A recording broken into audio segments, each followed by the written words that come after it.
नमस्कार, स्वागत है आप सबका राजनीति के इस अखाड़े में। मेरा नाम है अजय सेतिया। मित्रों, राहुल गांधी 4 महीने से छाती फुलाकर घूम रहे थे। हरियाणा और जम्मू कश्मीर में करारी हार के बाद उनका संतुलन कुछ बिगड़ गया है। अब वे बहकी बहकी बातें कर रहे हैं। भारतीय संविधान की तुलना मनुस्मृति से कर रहे हैं। संविधान और आरक्षण का उनका झूठा नैरेटिव ताश के पत्तों की तरह ढह गया है। तो अब भी वह अपने नैरेटिव को जिंदा रखने के लिए बेतुकी बातें कर रहे हैं, जबकि कोई हिंदू भी मनुस्मृति की बात नहीं करता।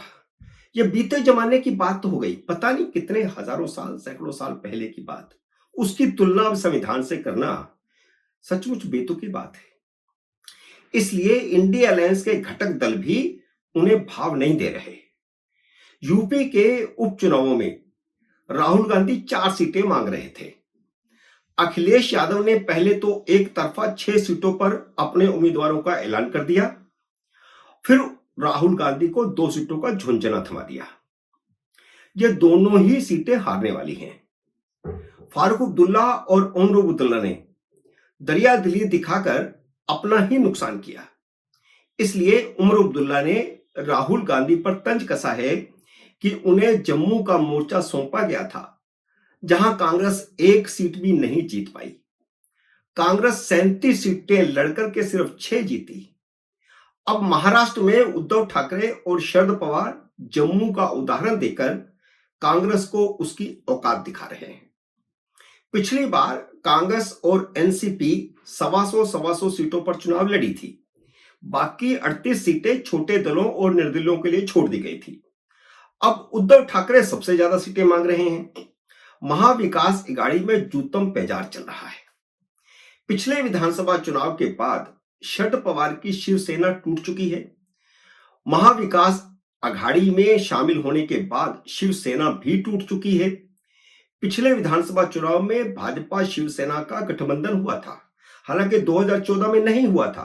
तब भाजपा 122 सीटें जीती थी, लेकिन 2019 में गठबंधन हुआ तो भाजपा 152 सीटें लड़कर 105 जीती थी।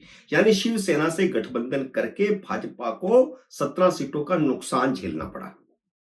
शिवसेना 124 सीटें लड़कर के 56 ही सीटें जीत पाई थी, जबकि इसके पहले 2014 में वह 61 सीटें जीत गई थी। एनसीपी 54 और कांग्रेस 44 सीटें जीती थी, यानी सबसे कम सीटें कांग्रेस की थी।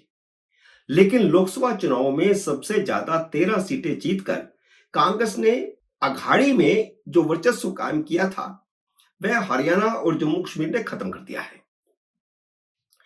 प्रदेश कांग्रेस अध्यक्ष नाना पटोले तो छोड़िए, कोई राहुल गांधी की बात सुनने को भी तैयार नहीं है।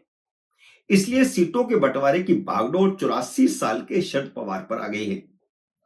यानी अघाड़ी की लगाम शरद पवार के हाथ में है। शनिवार को अघाड़ी की 9 घंटे तक बैठक चली। इसमें बड़े नेता नहीं थे, यानी शरद पवार नहीं थे, उद्धव ठाकरे नहीं थे, पर नतीजा 0 बटा सन्नाटा। 9 घंटे बैठक चलने के बाद भी पिछली बार भाजपा के साथ गठबंधन में रहते हुए शिवसेना ने 124 सीटों पर चुनाव लड़ा था। उद्धव ठाकरे उतनी ही सीटें चाहते हैं। बात बन नहीं रही थी तो संजय राउत बैठक से उठकर चले गए, यानी वॉकआउट कर दिया। और उसके बाद आदित्य ठाकरे सीधे शरद पवार के घर गए। कांग्रेस के नेता भी शरद पवार से बीच बचाव के लिए कह रहे हैं, यानी राहुल गांधी को कोई नहीं पूछ रहा, उनकी मध्यस्थता लेने को कोई तैयार नहीं है। लोग यहां तक कह रहे हैं कि शरद पवार बिल्लियों की लड़ाई में बंदर बन गए हैं। उन्होंने ही उद्धव ठाकरे को मुख्यमंत्री बनवाया था, अब वही उद्धव ठाकरे को निपटाने का गेम खेल रहे हैं।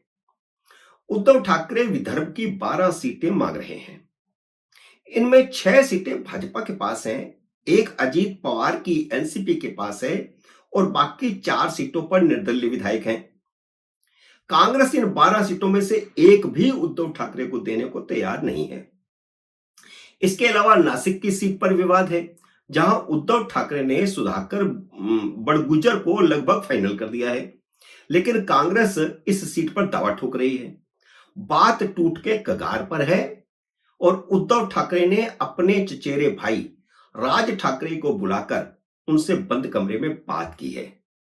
लोग तो यहां तक कयास लगा रहे हैं कि राज ठाकरे के माध्यम से वह एनडीए में लौटने की संभावना टटोल रहे हैं। अब राज ठाकरे अगर यही उनका मैसेज है, वह मोदी और अमित शाह तक पहुंचाते हैं, नहीं पहुंचाते हैं, क्योंकि राज ठाकरे भी उद्धव ठाकरे से खुन्नस खाए हुए हैं। और उधर एनडीए में सीटों का बंटवारा भी हो चुका है। भाजपा ने 99 उम्मीदवारों का ऐलान भी कर दिया है। उद्धव ठाकरे ग्रुप की राज्यसभा सांसद प्रियंका चतुर्वेदी ने एक यूट्यूबर को दिए इंटरव्यू में अचानक से नरेंद्र मोदी के नेतृत्व की तारीफ की है। जब उनसे प्रभावशाली नेता पर सवाल पूछा गया था कि वे किसे मानती हैं, तो उन्होंने मोदी का नाम लिया। वह चाहती तो अपने नेता उद्धव ठाकरे का नाम लेती, या वो पहले कांग्रेस में थी तो राहुल गांधी का नाम ले सकती थी, लेकिन उन्होंने मोदी का नाम लिया। इसलिए एक साथ हुई दो घटनाएं भीतर ही भीतर चल रही राजनीति की ओर इशारा करती हैं। उधर झारखंड में भी इंडिया अलायंस टूट के कगार पर है।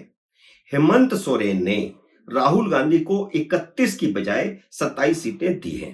यानी पिछली बार 31 सीटें इसी गठबंधन में कांग्रेस को दी गई थी, लेकिन अब 27 दी है और राहुल गांधी उस पर मान गए हैं। हेमंत सोरेन और राहुल गांधी के फार्मूले को तेजस्वी यादव ने ठुकरा दिया है। सोरेन राहुल ने मिलकर आरजेडी के लिए 5 सीटें छोड़ी थी। पिछली बार आरजेडी गठबंधन में 7 सीटों पर चुनाव लड़ी थी, लेकिन जीती सिर्फ 1। 5 सीटों पर वे दूसरे नंबर पर थी। इस बार चुनावों से पहले ही गठबंधन टूटता हुआ दिखने लगा है। आरजेडी ने 18 सीटों पर दावा छोड़ दिया है कि 18 सीटें चाहिए हमें, और अगर उन्हें इतनी सीटें नहीं मिलती तो वह 60-62 सीटों पर अकेले चुनाव लड़ने को तैयार हैं, यह भी कह दिया गया है आरजेडी की तरफ से। जैसे हरियाणा में केजरीवाल को मांगी गई सीटें नहीं मिली थी, तो उन्होंने सभी 90 सीटों पर उम्मीदवार खड़े कर दिए थे। हालांकि केजरीवाल हरियाणा में कांग्रेस का बाल भी बांका नहीं कर पाए। सिर्फ 2 ही सीटें ऐसी बनती हैं जिसमें आम आदमी पार्टी और कांग्रेस के वोट अगर जोड़ दिए जाएं तो भाजपा से ज्यादा बनते हैं। बाकी 88 सीटों पर तो कोई प्रभाव उनका नहीं रहा। हां, 2.25% वोट जरूर हासिल किए, लेकिन सीट शून्य। लेकिन तेजस्वी झारखंड में हेमंत सोरेन का खेल बिगाड़ने की हैसियत तो रखते हैं। तो इसलिए अगर इंडिया अलायंस महाराष्ट्र में और झारखंड में टूटता है तो फिर एनडीए की जीत तो निश्चित है, कोई आशंका ही नहीं है। मित्रों, उम्मीद है मेरा ये वीडियो आपको पसंद आया होगा। इस लाइक और शेयर कीजिए। अगर आपने मेरे यूट्यूब चैनल को अब तक सब्सक्राइब नहीं किया तो कृपया सब्सक्राइब करके अपना आशीर्वाद दीजिए। जल्दी मिलते हैं अगले वीडियो में किसी नए विषय के साथ। तब तक नमस्कार।